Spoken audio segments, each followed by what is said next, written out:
Hello and welcome to our next video. There was some technical difficulties with the last videos, or the previous day, so I'm having to redo this one. And so if you were following along, sorry I built you up and then lost you for a day, but hopefully you can play catch up and show some charity toward me, as we've been talking about. The idea of charity, or the word love, around the time of Christmas, and how it's important and why it's important. Now, I discovered a couple videos back I can't do a long recap because I've made the promise we're going to keep these at 10 minutes or less is what our target is, and I thank you all for bearing with me on the last one. I went pretty long. Maybe that was the reason why I had technical difficulties. I went too long in the last video. But today we've got a short concept that we're going to go over. We're talking 1 Corinthians 13, especially here around the time of Christmas, and showing love.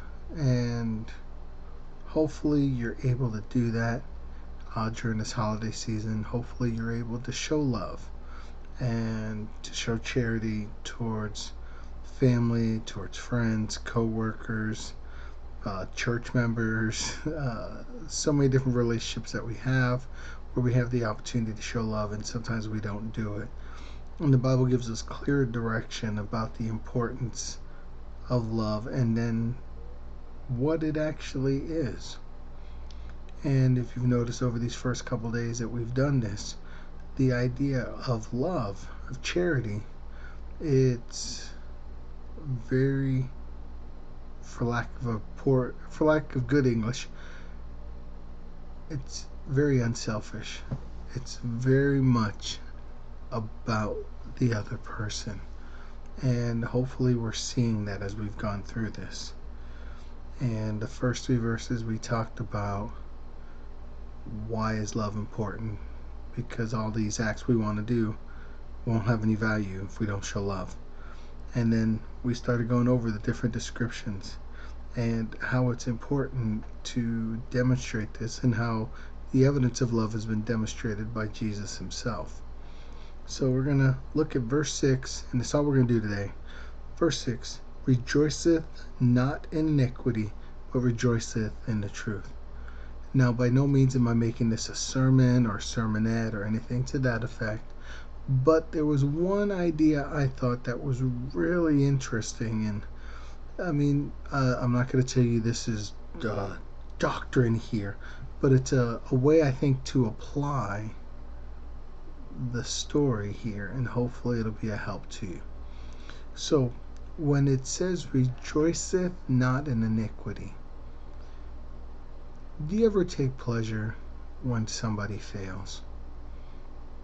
You know, as a sports fan, I've had teams that I rooted for that lost in the second to last game of the season. They almost made it to the championship game. And you know what, you start wondering, man, that team that beat us, I hope they lose. I hope they lose by a lot. Back in 2013, my favorite football team lost in the second to last game. And the team we lost to, I remember hoping that they would lose. I was hoping they would lose bad. And you know what? Came time for the Super Bowl, and they did. They lost really bad. In fact, one of the earlier plays in the game, the quarterback had the ball snapped over his head, and it went into the end zone, and it counted as 2 points for the other team. And they just went on to win by like 30 or 40 points. And I took a little bit of pleasure in that, just because it was like, well, if we're not going to win, I don't want them to win either. Now, it's a silly illustration, but do you take pleasure, do you take joy in someone else's iniquity, someone else's sin, someone else's wrongdoing, someone else's bad? Do you take joy instead of having, when it says here, rejoiceth in the truth, something that was interesting? It's a different word than the first rejoice. The first rejoiceth that it's used here, it's kind of giving the idea of looking at someone and almost like, haha, yeah, that's funny, that happened to you, or that's great that that happened to you, or you deserve that, or you earn that.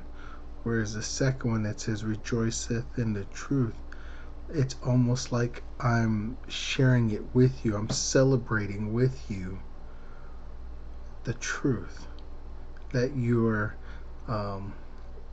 having this good thing happen to you, or better yet, that the thing that's happening to you is a legitimate profit for you. See, because understand something, I can rejoice that someone is going through some kind of struggle if I know that struggle is helping them to grow as a person. Does that make sense? I don't know if I'm saying it right, and I may not, and hopefully you can gather what I'm saying. I can watch a runner lose a race if I know that there's a bigger, more important race that's coming up, and the loss in this race is actually going to help them prepare for that next one. I can rejoice with them that maybe, thank you for the idea that you went through the difficulty, and it's going to help you grow. It's going to help you be a better runner. If that's genuinely why I'm taking joy in that, and if the runner themselves is acknowledging, you know what, I needed to lose this because I was getting egotistical, or I needed to lose this because I needed to learn how to run this better, or something to that effect, where they're acknowledging there's a purpose that they're understanding as to why the result that happened actually occurred. Then in that case, I can rejoice in the truth of that with them, alongside of them, and not laugh at them for the result. Does that make sense? Understanding, I'm not judging, I'm not critical, but what I'm doing is trying to be an exhortation, an encouragement. When you look at the people that you're dealing with, do you take joy in their pain? Do you take joy in their agony? Or do you look to see ways that they can grow in the Lord, that they can grow and improve themselves as a person? See, rejoiceth not in iniquity, but rejoiceth in the truth. How are you today? Is there somebody that you're rejoicing in their pain, you're rejoicing in their sorrow, instead of showing that charity and trying to rejoice in the truth? Look, that person may not understand, that person may not accept you, but your charity is not determined or controlled by what the other person does. It's controlled by who God is and what He wants for me to do, what He wants for you to do. It goes back to the verse before. Charity thinketh no evil. It's not easily provoked. Seeketh not her own. See, truthfully, I want you to be successful. And I don't mean profit. I don't mean I want you to be rich, although there's nothing wrong with it. I don't mean I want you to be, have all of your wants taken care of. Although if that happens to you, praise the Lord. Again, in the idea of how important is charity at Christmas time, we need to stop looking at ourselves and focusing on the betterment of the other person. Therefore, I'm not going to rejoice in iniquity. I'm going to rejoice in the truth. I'm going to rejoice that God still loves that person. Anyway, that's our verse for today. Tune in the next video, and we're going to emphasize 2 words: all things.